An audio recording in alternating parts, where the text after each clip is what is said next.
Элчибек Аманов 150 миң сомго курулуш шаймандарын сатып алгандыгын айтат. Учурда туруктуу жумушу бар, үй бүлөсүнүн жанында болуп, миграцияга баруунун кажети жок. Айыл жергесинде турак жайларда кандай гана иш болбосун баарын жасап, элдин кызматында. 150 миңге мен керектүү шаймандарды баарын алдым. Мында биринчиси мына потолокторду шкурка кылат, дубалдарды шкурка кылып, тегиз шкурка кылуучу жирафа деген аппаратты.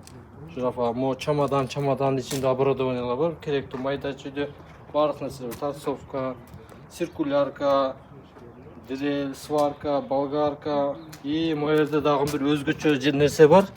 Ачып көрсөтүп кетейин. Бул жанагы азыркы жаңы эшиктерге замок коюлат да. Монда эшиктерге тургузуп алып, муну аты кондуктор деп коет. Өзүмдө жөндөмдүүлүгүм үчүн үй жасалгылоо иштериге чыктым. Анан былтыр 2025-жылы 150 миң соц контракт менен 150 миң алып, өзүмө керектүү шаймандарды алып, азыр ошол шаймандар менен туруктуу ишти жүргүзүп жатам. Мирлан Максутов буга чейин айына 3200 сомдон балдарына жөлөк пул алып келгени менен жетишсиз болгонун белгилейт. Каарманыбыз да былтыркы жылда социалдык келишим аркылуу шеретүү кызматын ачып, кардарлардын талабына ылайык түрдүү буюмдарды жасап келет. Айтымында арка, селкинчек жана башка темирден жасалчу буюмдарга жайы кышы буйртмалар келип турат. Мындан улам кирешеси көбөйүп, өзү менен кошо 2 жаранды туруктуу иш менен камсыздаган. Буга чейин 3 кызыма жөлөк пул алчумун. 1200дөн. Ал тиричилигибизге жетпей калган. Мамлекет тарабынан берилген 150 миңдик кайтарымсыз акчаны алып, ушул ширетүүчү сварщик. Ушул жерге баштык аппараттар сатып алдым. Азыр 2 индемди тең иш менен камсыздадым. Айына орта есеппен 56 миң табабыз. Ар бирибиз. Кадамжы шаарынын тургуну Заригүл Ысманова да социалдык келишимдин негизинде соода ишин баштаган. Базарда мөмө жемиш сатып, киреше булагын толуктап жатат. Мындан соц контракттан неме алып, ошо мейве жемиштерди алып, неме кылып жүрдүм.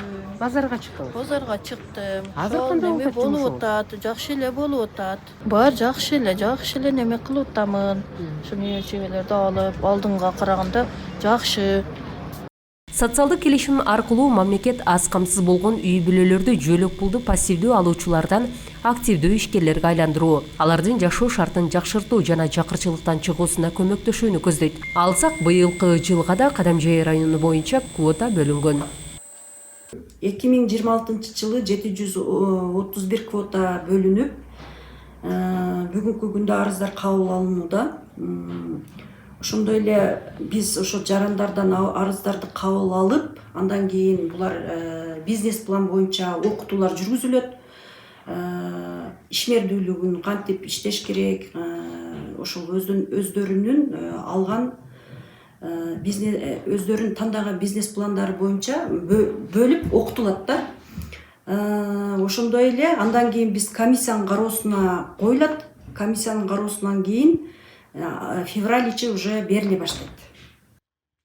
Социалдык келишим бул жөн гана каржылык жардам эмес, бул жашоо шарттарды жакшы жакка өзгөртүү мүмкүнчүлүгү болуп саналат.